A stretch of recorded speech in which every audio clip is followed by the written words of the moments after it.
Hello friends, आज मैं आपको ट्यून इन फॉर लव एक कोरियन लव स्टोरी एक्सप्लेन करने वाला हूँ। दो लोग एक दूसरे से मिलते हैं पर हालातों की वजह से जुदा हो जाते हैं। एक दूसरे से प्यार तो ये करते हैं पर हमेशा जुदा हो जाते हैं। आज की मूवी बहुत ही ब्यूटीफुल लव स्टोरी है। अलग अलग टाइम पीरियड में बहुत ही ब्यूटीफुल तरीके से हमें मूवी दिखाई गई है। तो चलिए इस मूवी को एक्सप्लेन करना स्टार्ट करते हैं। मूवी स्टार्ट होती है और हमारी मेन कैरेक्टर जिसका नाम है मिसू, ये हमसे इंट्रोड्यूस कराई जाती है। मिसू की एक बेकरी है जिसमें वो काम करती है। एक दिन वो ऐसे ही काम कर रही है और वहां से ह्यून गुजरता है। ये हमारा और एक मेन कैरेक्टर है। ह्यून फिर बेकरी में आकर सोया मिल्क मांगता है। इसके अलावा उसे टोफू भी चाहिए। मीसू उसे देखकर डर जाती है क्योंकि ह्यून पहले जेल में था और इसके बहुत सारे चर्चे थे। बेकरी में टोफू और सोयाबीन दोनों नहीं होते तो दूसरी बेकरी में उसे जाने के लिए कहती है। मीसू के साथ इंजा भी काम करती है। इनकी बेकरी में हेल्प करने के लिए इन्हें एक आदमी की जरूरत होती है, इसके लिए इन्होंने बाहर रिक्वायरमेंट लिखी हुई होती है। ह्यून जब इस बेकरी से गुजरता है तो इसे वो नोटिस करता है पर मीसू जल्दी से इसे निकाल लेती है। ह्यून स्कूल जाता है और टेरेस पर जाकर वो बहुत ही दुखी है, ये हमें दिखता है। इसका रीजन क्या है ये मूवी में नेक्स्ट हमें पता चलेगा। शाम होती है तो ह्यून बेकरी में आता है। वो इंजा और मीसू से कहता है कि वो यहाँ काम कर सकता है, उसे पैसों की जरूरत है। ह्यून अब अच्छे से वहाँ काम करने लगता है। एक दिन ये सब बैठे हुए होते हैं तो ह्यून मीसू और इंजा से पूछता है कि तुम मदर डॉटर नहीं हो ना। इंजा कहती है कि नहीं। ये फिर उनकी स्टोरी से सुनाती है। मिसू भी कहती है कि मेरी मदर के साथ इंजा काम करती थी। जब वो बीमार पड़ी तो इंजा ने सब कुछ सीख लिया था।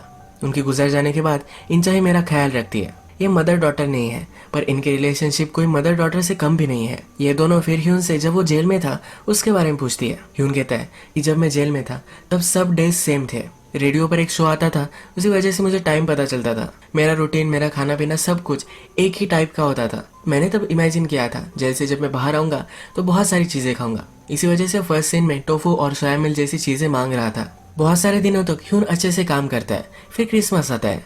इंजा क्रिसमस के लिए स्पेशल डोनट्स बनाते हैं। ये मीसू और ह्यून दोनों को बहुत पसंद आते हैं। इंजा को आइडिया आता है कि ह्यून को नया हेयर कट देना चाहिए। ये हेयर कट देखकर बहुत सारी लड़कियां ह्यून से अट्रैक्टेड हो जाती है और हमेशा बेकरी के आसपास ही घूमती है। मीसू इनसे जरा जेलस होकर इन सबको भगा देती है।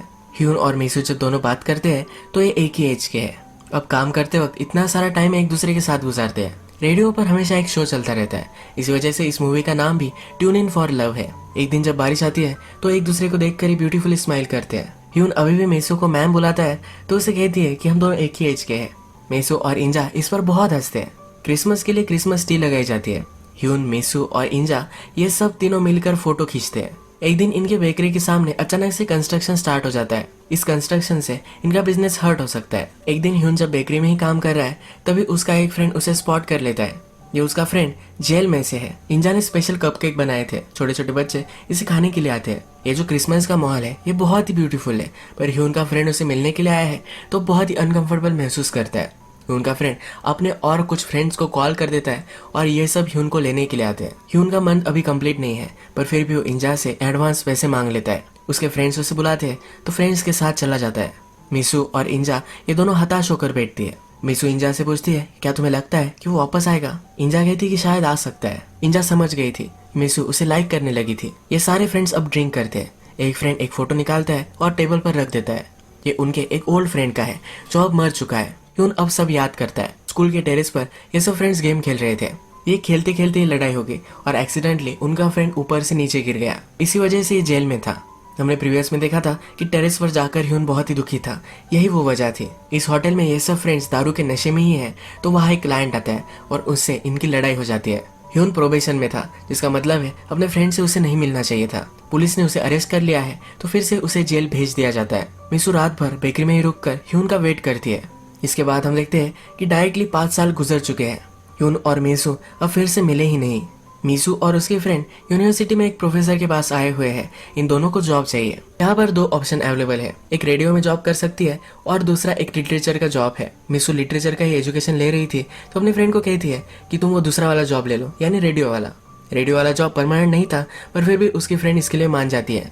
हमें ह्यून दिखाया जाता है जो अब मूवर्स के लिए काम कर रहा है। हमने 5 साल पहले देखा था बेकरी के सामने कंस्ट्रक्शन स्टार्ट हो गया था। इसी वजह से बेकरी बंद पड़ गई। इंजा ने फिर अपना खुद का रेस्टोरेंट खोला और वही वो काम करती है। रात में मिसू उसे मिलने के लिए आती है। मिसू के एजुकेशन के लिए जो भी सब पैसे लगने वाले थे वो पूरी इंजा की सेविंग थी और उसने उसे दे दी थी। मिसू को जॉब लगी है तो इंजा को वो बहुत ही ग्रेटफुल है। मिसू के लिए आज का दिन बहुत ही खुशी का है तो फिर से बेकरी देखने के लिए आती है। ह्यून रात में लाइब्रेरी में काम करता है। उसका ओनर उसे कहता है कि मेरी मदर को घर पर छोड़ कर आओ। जब वो मदर को छोड़ने के लिए जाता है तो बेकरी के सामने से ही गुजरता है और मीसू उसे दिख जाती है। ये दोनों एक दूसरे को देखकर बहुत ही खुश होते हैं। ह्यून कहता है कि यही रुको, मैं जल्दी से इन्हें छोड़ कर आता हूँ। वापस आते वक्त ह्यून भागते भागते ही आता है। मीसू उससे पूछती है कि तुम अब क्या कर रहे हो। ह्यून कहता है कि मैंने अपना एजुकेशन कंटिन्यू किया था। मीसू को जॉब लगी है तो ये सुनकर भी वो बहुत ही खुश है। ह्यून इंजा के बारे में कहता है।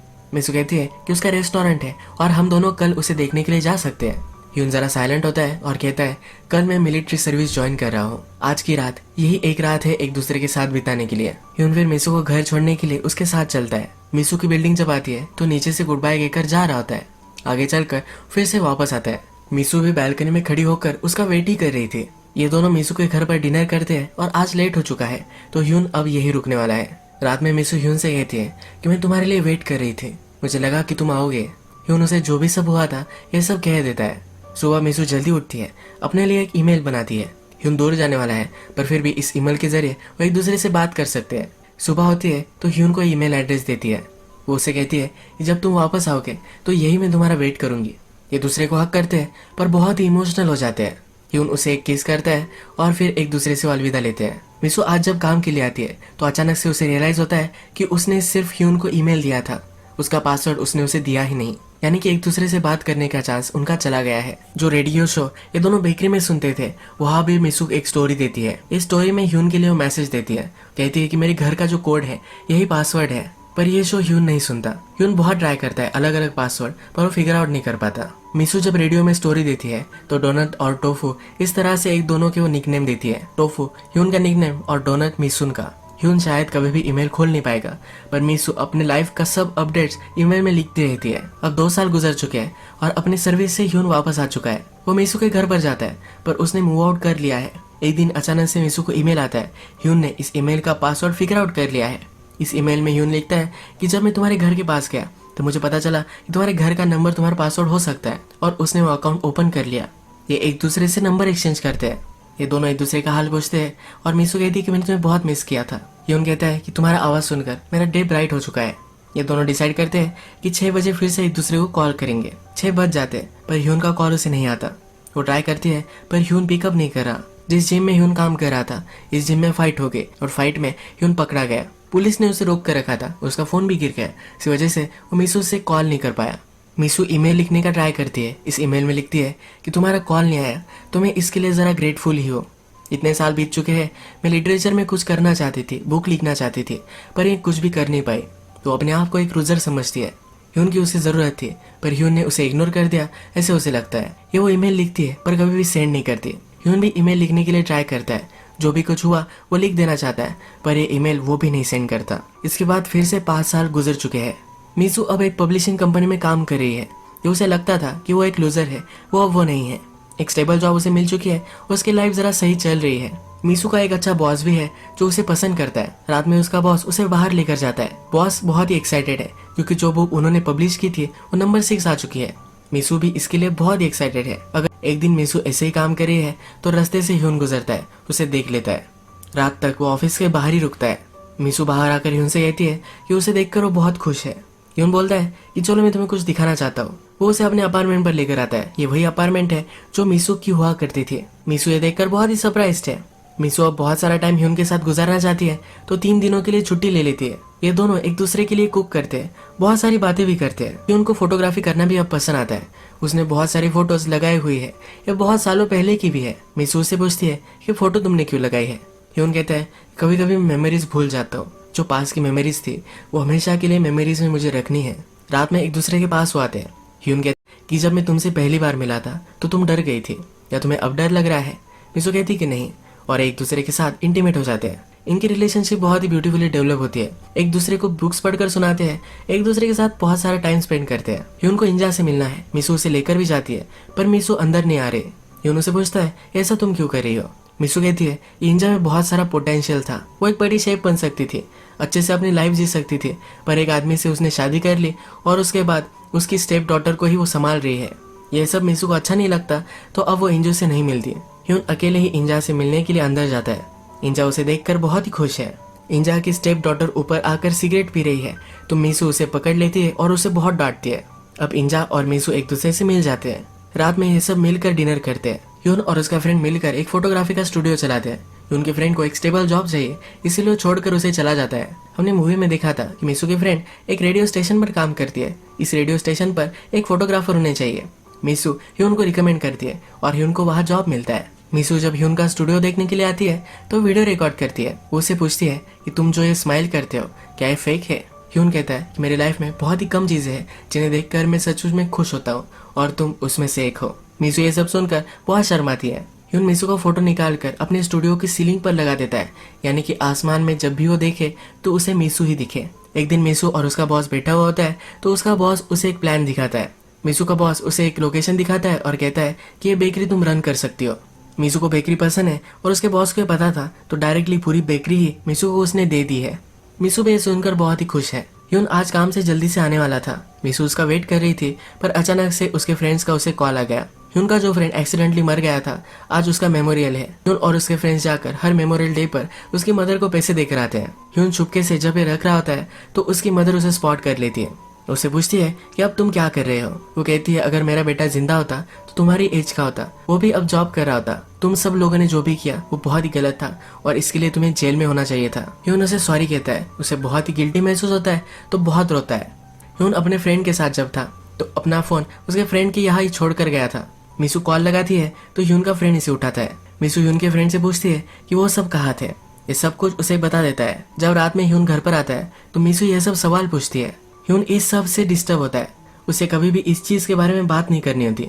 वो डायरेक्टली उठता है और घर से बाहर निकलने लग जाता है। मिसू कहती है कि ऐसा मत करो, क्या हुआ। ह्यून बोलता है कि तुम ही एक थी जिसे कुछ भी पता नहीं चलना चाहिए था। उसका फ्रेंड मर गया था, इस वजह से वो हमेशा गिल्टी महसूस करता है और ये सब चीजें वो मिसू से दूर रखना चाहता है। हर आदमी ह्यून को ही दोषी मानता है। ह्यून मानता है कि अगर मिसू को पता चल गया तो अलग नजर से उसे देखेगी। ये आइडिया वो इमेजिन नहीं कर पाता और डायरेक्टली घर से निकल जाता है। जिस फ्रेंड ने मिसू को बताया था उसे वो बहुत मारता है। उसका फ्रेंड भी उसे मारता है। उसका फ्रेंड कहता है तुम्हें क्या लगता है कि सिर्फ तुम हर्ट हो रहे हो, तुम्हें जो महसूस होता है ये हम भी महसूस करते हैं। मार खाकर डायरेक्टली इंजा के पास आता है। इंजा उसकी मलहम पट्टी वगैरह करती है। ह्यून को रेडियो स्टेशन में नई जॉब मिल गई है तो अपना स्टूडियो उसे बेचना पड़ता है। ये स्टूडियो भी मिसू के बॉस ही बाय कर लेता है। ह्यून मिसू से मिल नहीं रहा। अपने स्टूडियो में फिर से वापस जाकर वो मिसू की फोटो लेकर आना चाहता है पर बॉस ने ऑलरेडी कीज ले ली थी तो मिसू का फोटो भी उसे मिल गया था। ह्यून बॉस के पास आता है। वो कहता है कि शायद मिसू का फोटो अभी भी स्टूडियो में ही है, उसे लेने के लिए जाना है। बॉस कहता है कि नहीं, मैंने वो ले लिया है। बॉस ह्यून से कहता है कि तुम बहुत ही टेंस हो, उसी तरह से मिसू भी है। उसे मेरी तरह जरा लाइट हार्टेड हंसने वाला एक आदमी चाहिए। तुम दोनों अच्छे कपल नहीं हो, मैं उसके लिए सही हो सकता हूँ। बॉस अब मिसू से ही मिलने वाला है। ह्यून उससे पूछता है कि अगर मैं तुम्हें फॉलो करूं तो क्या तुम मिसू से मिलने वाले हो। बॉस कहता है कि तुम कुछ भी कर सकते हो और गाड़ी चलाने लग जाता है। ह्यून भागते भागते गाड़ी का पीछा करता है। पूरे टाउन में दूर दूर तक गाड़ी का पीछा ही करता रहता है। आगे चलकर मिसू बॉस से मिलती है और ह्यून भी वहां पहुंचता है। गाड़ी में दोनों आगे चले जाते हैं। मिसू नोटिस करती है ह्यून उसका पीछा कर रहा है पर फिर भी वो आगे जाती है। वो रोने लगती है तो बॉस पूछता है कि गाड़ी क्या मैं रोक लूं। मिसू कहती है कि हाँ रोक लो। ह्यून अभी तक गाड़ी का पीछा ही कर रहा है। मिसू उसके पास जाती है तो उसे हक कर लेता है। मिसू कहती है कि प्लीज मुझे फॉलो मत करो, तुम हर्ट हो जाओगे। मिसू को बुरा लगता है पर वो अब मूव ऑन होना चाहती है। हमेशा ह्यून उसे हर्ट ही करता रहता है। एक दिन वो इंजा से मिलने के लिए आती है। ये दोनों बात करती है तो इंजा कहती है कि एक दिन ह्यून हर्ट होकर यहाँ आ गया था। वो मुझसे कह रहा था कि हर एक आदमी मुझे ही दोषी समझता है। इंजा ने एक बार ह्यून से कहा था कि वो उस पर ट्रस्ट करती है, इसीलिए हमेशा वो इंजा से मिलने के लिए आता है। उनका मिसू को ना बताने का माइंडसेट क्या था ये वो समझ जाती है। वो अपना रूटीन कंटिन्यू करती है पर उसका मन नहीं लगता। ह्यून रेडियो में ही काम करता है। आज वही शो चल रहा है जो हमेशा ये दोनों सुनते थे। आरजे ह्यून से पूछता है या कोई नाम है जो तुम मुझे बताना चाहते हो। इस शो में मिसू का नाम वो दे देता है। एक ब्यूटीफुल रोमांटिक गाना आरजे चलाता है और ये मिसू को डेडिकेट करता है। मिसू ये रेडियो शो सुन रही थी। ये जल्दी से ह्यून से मिलने के लिए निकलती है। टैक्सी लेती है पर आज ट्रैफिक जाम है। वो बाहर निकलती है और जिस तरह से ह्यून उसके लिए भाग रहा था उसी तरह से ह्यून से मिलने के लिए वो भागने लगती है। भागते भागते ह्यून के पास आती है। ये दोनों एक दूसरे को देखकर स्माइल करते हैं और इसे एक ब्यूटीफुल नोट पर ये मूवी एंड हो जाती है। ह्यून की लाइफ में भी प्रॉब्लम्स थी पर मिसू की लाइफ भी कम नहीं थी। इनमें प्रॉब्लम्स आए पर लास्ट में इन दोनों ने रियलाइज किया कि एक दूसरे के बिना ये नहीं जी सकते और लास्ट में एक दूसरे से मिल गए। इसी ब्यूटीफुल मोमेंट पर आज की वीडियो हम खत्म करते हैं। अगर आपको ये वीडियो अच्छा लगा तो प्लीज इस वीडियो को लाइक कर दीजिएगा। मैं इस तरह की बहुत सारी मूवीज लेकर आता रहता हूँ तो प्लीज इस चैनल को सब्सक्राइब